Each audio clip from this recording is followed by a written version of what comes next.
আরে বেবি কোথায় তুমি? তোমার জন্য রূপটপে ফুল নিয়ে অপেক্ষা করতেছি। আসো না, একটু তাড়াতাড়ি আসো বেবি। ফুলটা শুকিয়ে দিতেছে অথচ তুমি আসতেছো না বেবি। ঠিক আছে ওকে আসো তাড়াতাড়ি। হ্যাঁ হায় হায় ওই হায়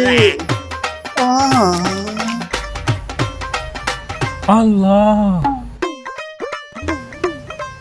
ও ভাই রে, এ ভাই আপনি কেডা ভাই? কেন আমার চিনতে পারতেছ না? এই কি ব্যাপার, গা হাত দিচ্ছেন কেন? কে আপনি?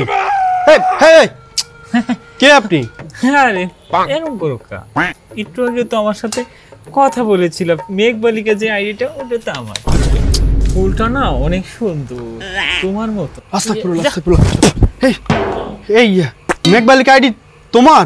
হ্যাঁ আমার। তুমি বলে আল্লাহ, গেছো, তুমি আল্লাহ, একটু তুমি আমার আগে তো বাঁচাও, আমার আল্লাহ, মেসেজ বাঁচাও। দিলা যে আল্লাহ, এখানে আল্লাহ। আসার জন্য। আল্লাহ তুমি বাঁচাও আমারে। আল্লাহ কোন হাতে বলো এই 6 মাস আমার সাথে ফেসবুকে প্রেম করছে, এখন আমার চিনে না। যা দুষ্ট।